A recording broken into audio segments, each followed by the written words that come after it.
Quero primeiro saudar os meus irmãos com a graça e a paz do nosso Senhor e Salvador Jesus Cristo.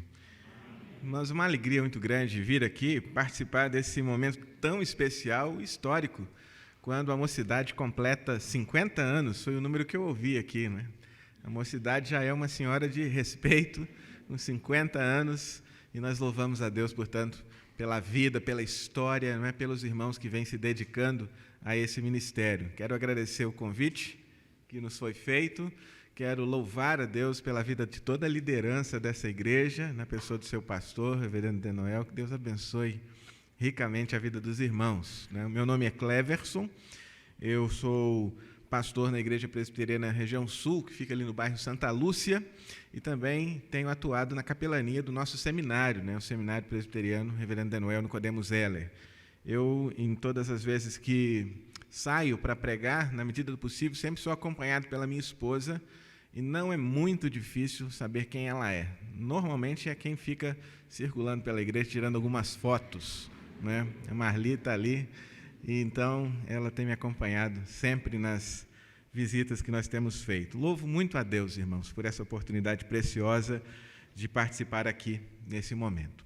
Mas quero chamar sua atenção para a palavra do Senhor, lá em 1 Coríntios, no capítulo 1, do versículo 26 até o versículo de número 31. 1 Coríntios, capítulo 1, do verso de número 26 até o verso de número 31.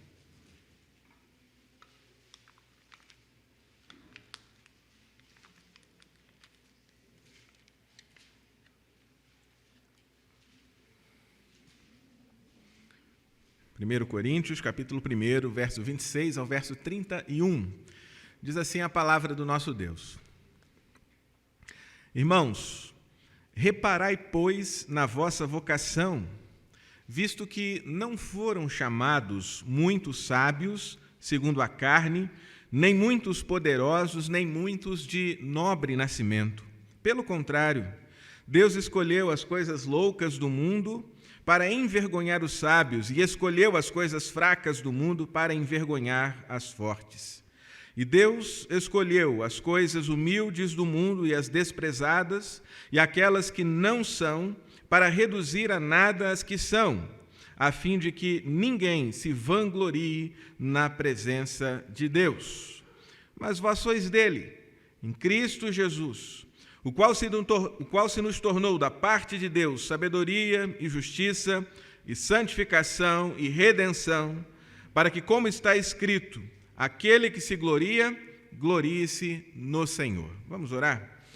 Ó Pai, a Tua palavra está aberta diante de nós e suplicamos nesse instante pela ação iluminadora do Teu Espírito Santo, conduzindo as nossas mentes e os nossos corações no entendimento, ó Pai, desta palavra. Nós oramos agradecidos no nome precioso de Jesus. Amém. Amém. Irmãos, o tema que tem sido tratado pela mocidade fala sobre serviço, fala sobre comunhão, e todos nós, quando pensamos, obviamente, no serviço, especialmente que nós prestamos ao nome do nosso Deus, sabemos que ele traz consigo inúmeros desafios.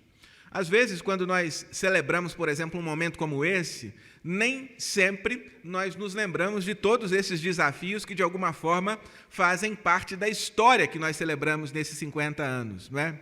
Ainda hoje eu conversava com um irmão dizendo assim, puxa vida, nossa memória é bastante seletiva no que diz respeito à história, não é? De repente, nós vamos vivendo uma série de dificuldades, mas quando lá na frente nós vencemos e completamos um determinado ciclo, a gente quase que esquece todas aquelas lutas, todas aquelas dificuldades, né? E começa até a lembrar com certo saudosismo, né, do passado. Eu já ouvi muitas pessoas fazendo isso. Não é próprio da mocidade, embora ela já tenha 50 anos, né, esse espírito saudosista, mas às vezes nós encontramos pessoas dizendo, puxa vida, como era bom aquele tempo, não é? Lá no começo, quando nós nos encontrávamos, quando nós programávamos aqueles acampamentos, não é? Onde não tínhamos estrutura nenhuma para fazer o trabalho, íamos quase que todos na boleia de um caminhão, sem nada, não é? Para realizar as nossas atividades, como era gostoso, como era bom. A gente diz isso com tanta tranquilidade, mas se fôssemos, obviamente, colher esses depoimentos no momento em que as programações estivessem sendo tratadas, talvez as coisas fossem um pouquinho diferentes, né? Alguém ia dizer assim, pastor, não é possível, impossível, nós vamos ter que realizar esse acampamento na boleia de um caminhão, não tem estrutura, olha só como é que é.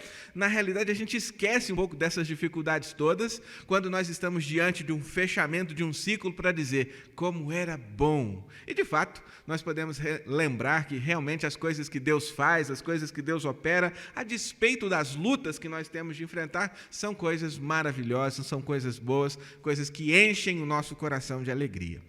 Mas eu gostaria, nesta noite, de pensar exatamente nestes desafios que nós temos que enfrentar até chegar onde nós estamos. Nós celebramos agora os 50 anos, o cinquentenário, meio século de atividades da nossa UMP, mas é importante lembrar que, sim, aconteceram muitas lutas, aconteceram muitos desafios, nós tivemos de superar muitos obstáculos. E quem fomos nós os que superamos estes obstáculos? Quem foram as pessoas que venceram? Quem foram as pessoas que, de fato, superaram todas estas coisas? É importante que nós lembremos disso nesta hora em que celebramos, em que consideramos nesta grande bênção que o Senhor derrama sobre a nossa mocidade. O texto que nós estamos tratando nesta noite, irmãos, aqui de 1 Coríntios, no capítulo 1, ele faz uma descrição maravilhosa sobre a natureza da vocação dos servos de Deus. Quem são aqueles que o Senhor chamou para servi-lo?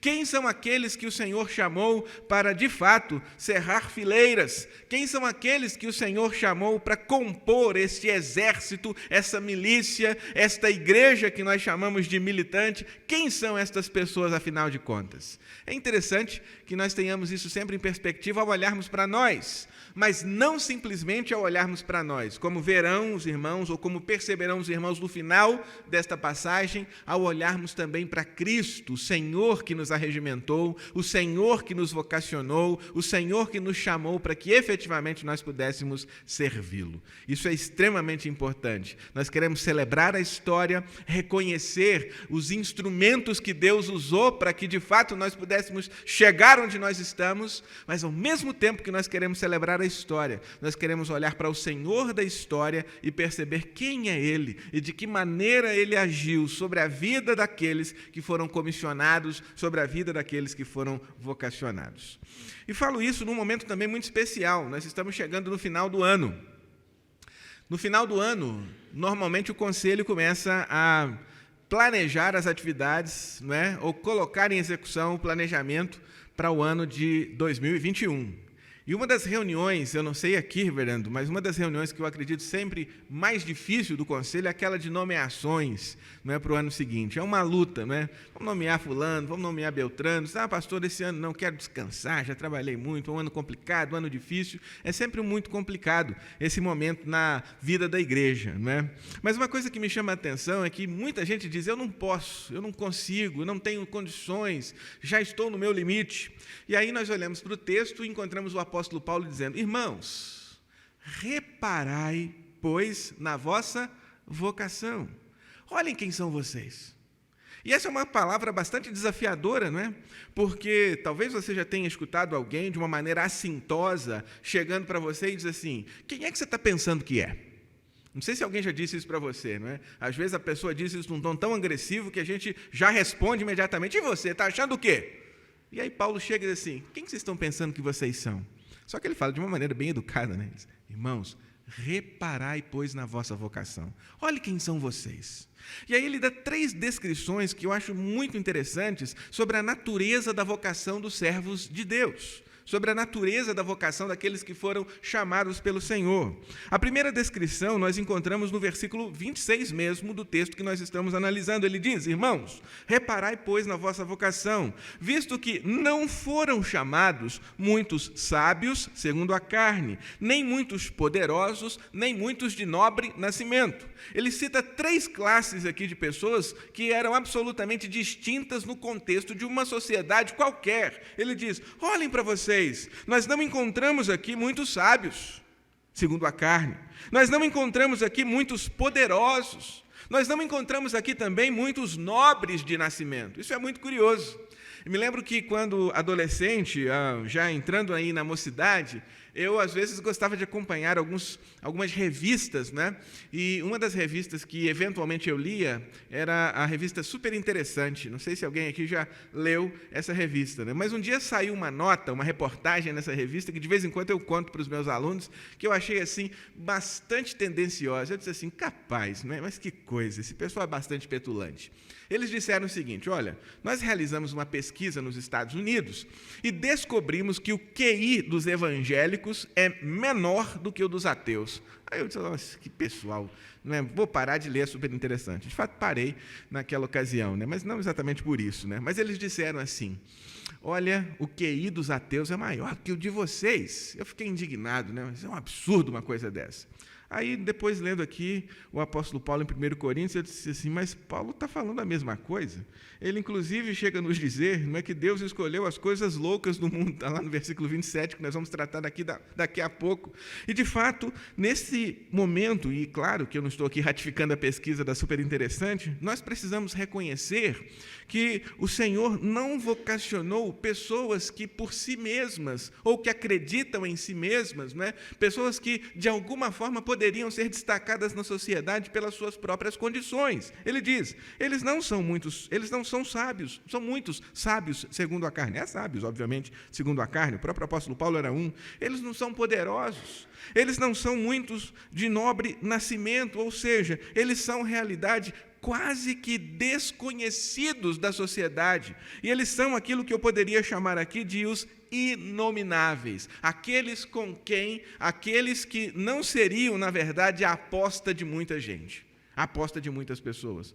Talvez você, gerenciando um trabalho ou começando um empreendimento, não o chamasse, porque eles não são as melhores partes da sociedade, eles não são os mais destacados, eles não são, de fato, aqueles que detêm os melhores conhecimentos, eles não são aqueles que são muito poderosos, e é extremamente curioso nós observarmos que Deus está chamando aqueles que não são reconhecidos, e que, portanto, eu qualifiquei aqui como inomináveis. Irmãos, é extremamente interessante nós observarmos que em toda a Escritura Sagrada, quando Deus realiza a sua grande obra, quando Deus realiza a sua grande obra em favor da sua igreja, Ele não chamou pessoas que eram realmente, digamos assim, cheias de capacidades. Nós encontramos, pelo contrário, no quadro daqueles que foram comissionados, no quadro daqueles que foram vocacionados, pessoas que tinham muitas deficiências, pessoas que tinham muitas lutas, pessoas que passavam, na verdade, por muitos problemas e que não tinham, de repente, tantos recursos assim. Poderíamos começar lembrando do próprio Moisés, que não tinha, de fato, um nobre nascimento, mas mesmo tendo sido criado no Egito, foi levado primeiro para o deserto, onde permaneceu 40 anos, e saindo daquele lugar ermo, inóspito, completamente sem recursos, foi então usado por Deus para libertar o povo do Egito. O próprio Cristo, que na realidade não corresponde a nenhum desses elementos aqui, ele se apresentou em humildade, como diz a Escritura Sagrada, não julgando como usurpação o ser igual a Deus, antes a si mesmo se esvaziando. Não era quem eles esperavam, não era quem eles realmente queriam na liderança da nação de Israel contra as forças do Império Romano, mas era ele, de fato, Filho de Deus, que havia sido capacitado pelo Espírito Santo, que sobre ele desceu para realizar aquela obra. Portanto, é interessante nós observarmos aqui na Escritura Sagrada, Paulo dizendo, Deus chamou pessoas que não são reconhecidas. Deus chamou pessoas que não têm nome. Deus chamou pessoas que, de repente, não são sequer notadas por muitas outras. Mas o grande aspecto que nós devemos observar aqui é que estas pessoas que aparentemente não são nada, são antes de qualquer coisa chamadas. São antes de qualquer coisa vocacionadas. E é por isso que uma das expressões-chave no entendimento desta passagem é a que aparece no versículo de número 27, é repetida depois no versículo de número 28 novamente, Deus escolheu. Foi o Senhor.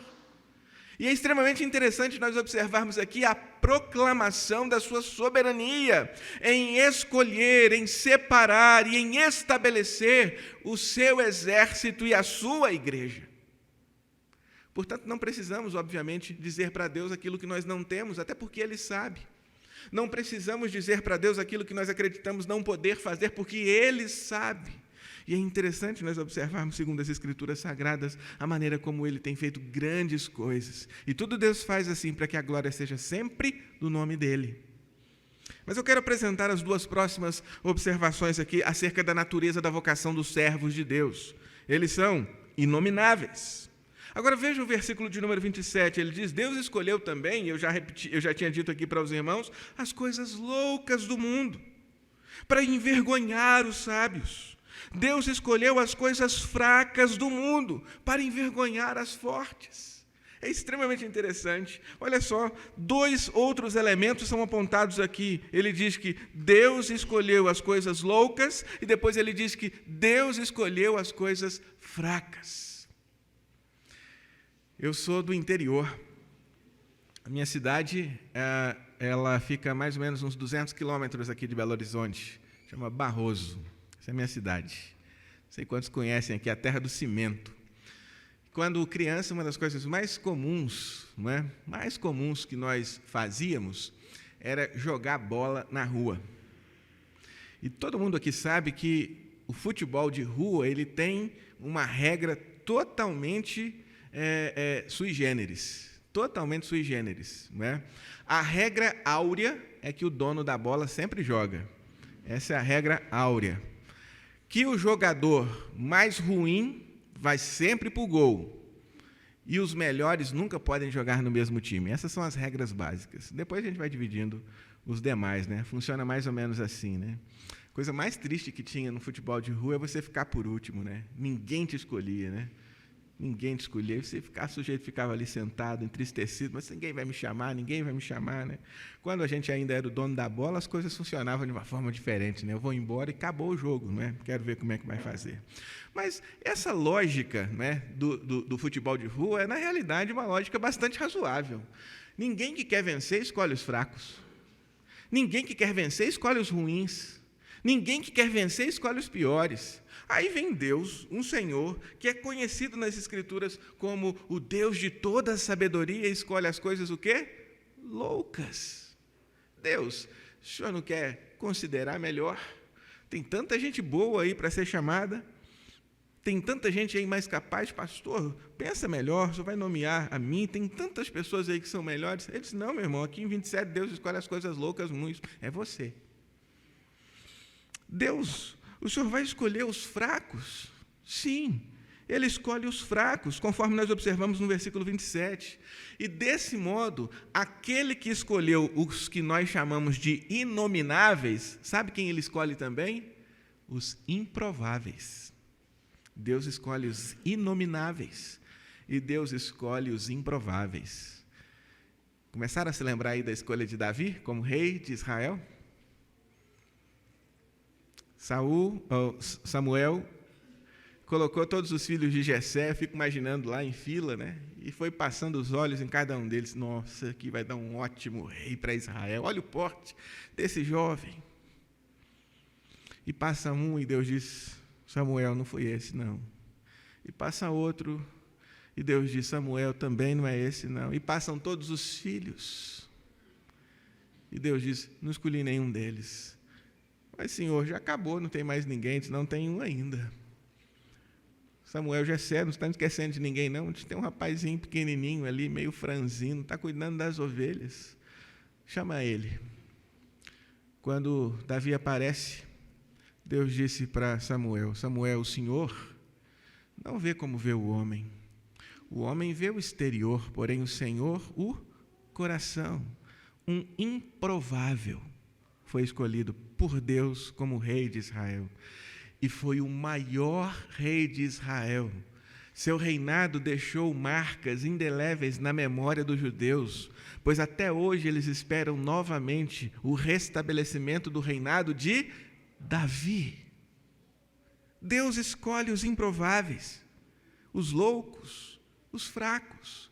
E mais uma vez a palavra do apóstolo Paulo continua ecoando em nossos corações. Reparem na vocação de vocês. Olha quem são vocês, olha quem somos nós.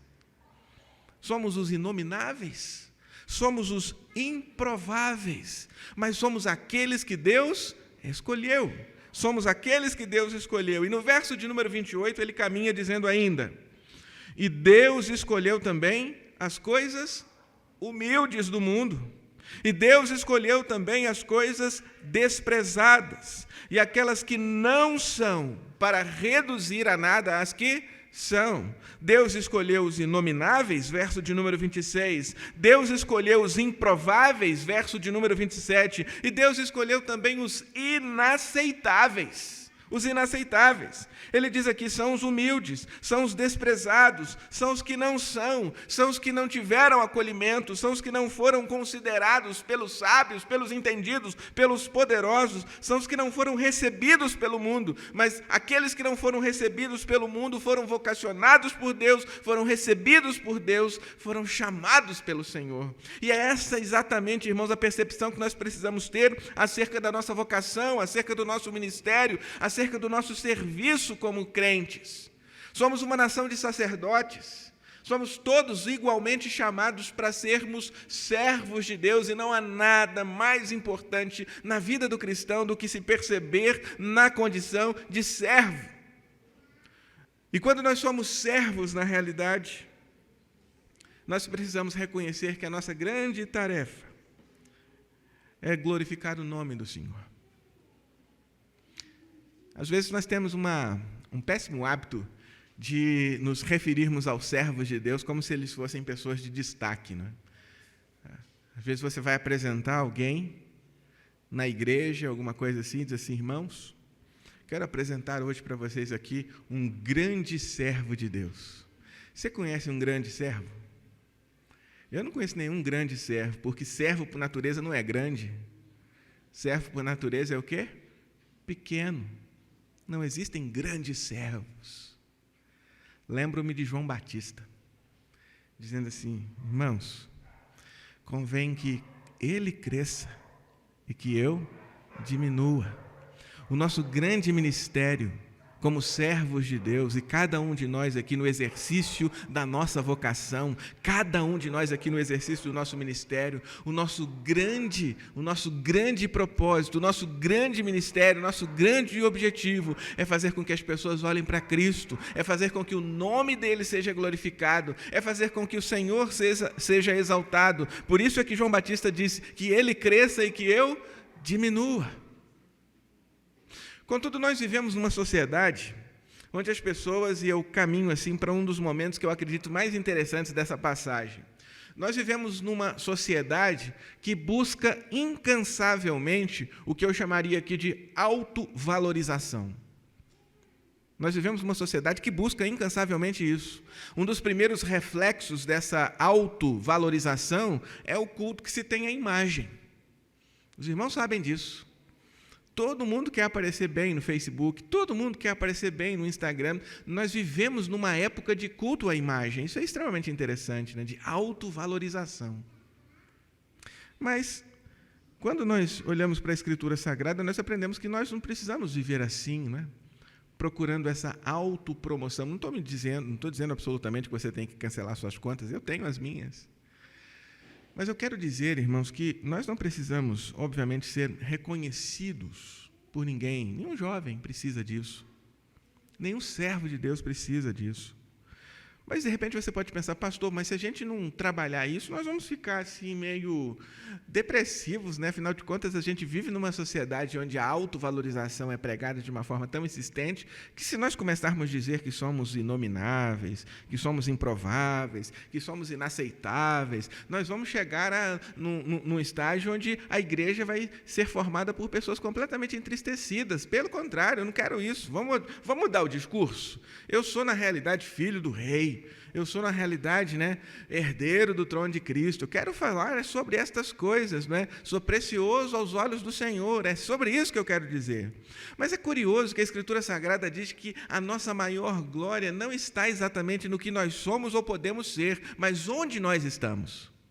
A nossa maior glória não está naquilo que nós somos ou no que podemos ser, mas onde nós estamos. E aí Paulo, se ele não tivesse escrito o versículo 30 e a gente parasse no 29 e fosse embora, talvez nós fôssemos assim meio tristes para casa. Puxa vida, realmente sou um servo, eu não presto, servo inútil, sem valor, inominável, improvável, inaceitável. Mas depois que o apóstolo Paulo fala sobre essas realidades, olha o que ele diz na primeira linha do versículo 30. Vocês que são inomináveis, vocês que são improváveis, inaceitáveis, vocês são dele, em Cristo Jesus. Qual é a nossa maior glória? Ele diz, pertencer a Jesus. Pertencer a Jesus. Vocês são inomináveis, improváveis, inaceitáveis, mas vocês são dele. E nem todos têm esta glória. Nem todos têm essa alegria. E o fato de nós sermos dele trouxe consigo também muitas outras bênçãos, porque em Deus está a nossa sabedoria. Ele diz aí no versículo de número 30, em Deus está a nossa justiça, em Deus está a nossa justiça, a nossa santificação, em Deus está a nossa redenção. Portanto, a grande glória que o servo de Deus recebe é exatamente essa, a de pertencer ao Senhor Jesus Cristo e, pertencendo ao Senhor Jesus Cristo, receber sabedoria, justiça, santificação e redenção. Onde está, portanto, a glória do servo? Ele diz, em Deus. É por isso que o versículo de número 31 termina dizendo, aquele que se gloria, glorie-se no Senhor. Aquele que se gloria, glorie-se no Senhor. Aqui está a nossa glória, irmãos, em Deus, o Senhor das nossas vidas. É para Ele que nós vivemos, é para Ele que nós existimos, é para Ele que nós nos movemos. Qual é o segredo, portanto, de um serviço excelente? É sempre pensar em todos os momentos na glória do nome do Senhor. Eu não estou fazendo isso aqui, você pode pensar, para que alguém veja, simplesmente, para que alguém aplauda, simplesmente. Eu faço isso buscando a glória do Senhor. Eu preciso mentalizar isso, fazer com que estas verdades desçam ao nosso coração, porque nesta sociedade de autovalorização, um dos grandes pecados que constantemente nos assedia, irmãos, é o de tentar roubar a glória que pertence a Deus, recebendo-a ou tomando-a para nós. Sabe como isso acontece? Quando, por exemplo, algo que deve ser dirigido a Deus, a gente recebe para nós. Eu sou músico também, eu gosto de música, né? Desde minha adolescência. Né? Às vezes você está tocando na igreja, e aí ao final do culto chega alguém e diz assim para você, puxa, como você toca bem. Aí, ao invés de você dizer assim, glória a Deus, lá no fundo do seu coração você diz assim, ela não viu nada ainda. Às vezes você é um pregador, e de repente traz à igreja uma palavra que edifica o povo de Deus, e alguém diz assim, irmão, a palavra que você trouxe foi maravilhosa, e você diz assim, nem me esforcei. São momentos onde, de repente, nós queremos roubar a glória que pertence ao Senhor e trazê-la para nós. Às vezes, na direção da mocidade, da SAF, da UPH, de qualquer sociedade, você diz assim, olha, nesses 50 anos não houve presidente melhor que eu. Não vou dizer isso para as pessoas por causa da minha modéstia, mas não houve. A glória é sempre do Senhor. O que Paulo diz é o seguinte, você quer ter uma glória? Então ele diz no versículo de número 31, glorie-se em Deus, porque você era inominável, improvável, inaceitável, mas era dele. E quando nós pertencemos a Ele, Ele faz dos seus servos o que Ele bem quiser. Ele faz com que gagos falem de maneira ousada. Ele faz com que pessoas que não podem se locomover consigam percorrer grandes distâncias. Ele faz com que pessoas que não eram, na realidade, inteligentes, muitas vezes analfabetas, iletradas e incultas, possam proferir discursos que não são capazes de serem retrucados, como aconteceu com Pedro e João no Sinédrio. O grande segredo do nosso serviço não está naquilo que nós somos, naquilo que nós podemos fazer, porque o que nós somos, Paulo já disse, somos isso. Permitam-me mais uma vez reproduzir, ele disse, os inomináveis, os improváveis, os inaceitáveis. Mas o grande êxito do nosso ministério começa no fato de nós pertencermos ao Senhor, mas vós sois dele. Por isso, irmão, não pense nunca naquilo que você não pode fazer. Porque Paulo já descreveu para nós, ao falar daqui aos crentes de Coríntios, que nós não podemos nada mesmo. O que Paulo diz aqui, Jesus já tinha dito em João, quando ele declara o seguinte: sem mim, nada podeis fazer. Não pensem os irmãos que nós, como pastores, podemos fazer alguma coisa, que os líderes da igreja podem fazer alguma coisa. Nós temos sido cada vez mais convencidos pelas circunstâncias que nós vivemos, pelos desafios que estão diante de nós, irmãos, que nós não podemos absolutamente nada. Mas, ao mesmo tempo que nós não podemos absolutamente nada, nós servimos um Deus que pode absolutamente tudo. Se nós somos todo fraqueza, Ele é todo poderoso. Se nós somos totalmente limitados, Ele é totalmente ilimitado. E aqui está, de fato, a razão do avanço da igreja, da mocidade, do povo de Deus e, acima de tudo, do seu reino. O poder de Deus operando na vida da sua igreja. Em Deus é que nós encontramos sabedoria, justiça, santificação e redenção.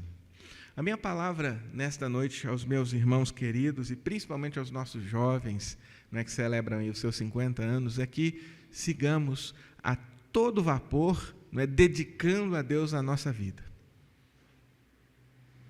Sigamos almejando alcançar outros 50, quem sabe, se Jesus não voltar. Lembrando que teremos dificuldades, esbarraremos com inúmeras limitações, porque é próprio dos servos terem as suas limitações, mas nós somos dele. Mas nós somos dele em Cristo Jesus, o qual se nos tornou, da parte de Deus, sabedoria, justiça, santificação e redenção. Todas estas graças vêm do Senhor e habilitam inomináveis, improváveis e inaceitáveis a servir a Deus com excelência. Que Deus abençoe, irmãos. Que Deus nos dê graça, nos anime e continue sustentando esta igreja e usando cada servo para a glória do nome do Senhor.